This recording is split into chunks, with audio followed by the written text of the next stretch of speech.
বন্ধুরা, আজকে আমি আবার চলে এসেছি। আপনারা সবাই ভালো আছেন তো? এই যে দেখুন, পটল নিয়ে আসছি। পটল দিয়ে আজকে একটা রান্না বানাবো। চলুন বন্ধুরা, রান্নাঘরে যাওয়া যাক, রান্না শুরু করবো। চলে এসেছি, উনুনটা জ্বালিয়ে নিয়েছি। এবার কড়াটা বসিয়ে দিচ্ছি।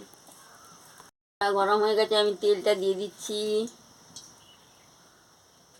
হয়ে গেছে, আমি পটলটা দিয়ে দিচ্ছি।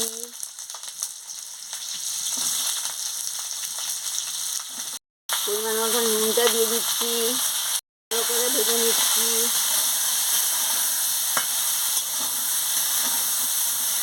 আমি তুলে নিচ্ছি। পটলগুলো ভাজা হয়ে গেছে, আমি এবার আলুটা ভেজে নিচ্ছি। হয়ে গেছে, আমি তুলে নিচ্ছি। তেল গরম হয়েছে, আমি গোটা জিরে দিয়ে দিচ্ছি।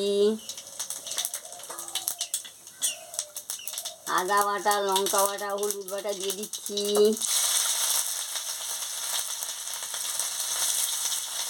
দিয়ে মশলাটাকে ভালো করে ভেজে নিচ্ছি।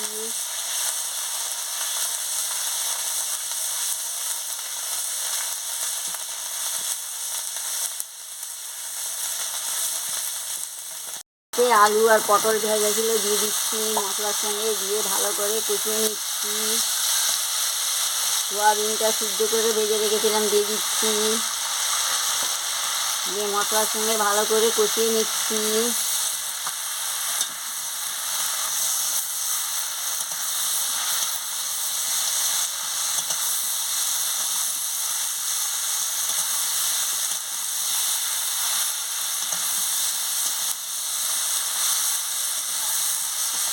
পরিমাণ মতো নুনটা দিয়ে দিচ্ছি, এটাও দিয়ে দিচ্ছি। দিয়ে ভালো করে কষিয়ে নিচ্ছি। কষানো হয়ে গেছে, আমি পরিমাণ মতন জলটা দিয়ে দিচ্ছি। দিয়ে ভালো করে ফুটিয়ে নিচ্ছি। এবার আমি গরম মশলাটা বেটে রেখেছিলাম, দিয়ে দিচ্ছি। দিয়ে ভালো করে নাড়িয়ে নিচ্ছি।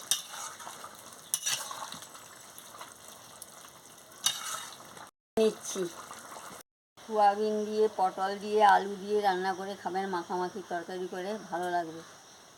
আমাকে লাইক করবেন, শেয়ার করবেন, মেসেজে লিখে জানাবেন, সাবস্ক্রাইব করবেন, বেল আইকনটি বাজিয়ে দেবেন, আমার ভিডিওটা শেয়ার করে দেবেন। আমি আবার কালকে ফিরে আসছি।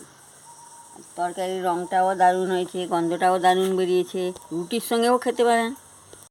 তো এই জন্য আমি নিরামিষে রান্না করেছি।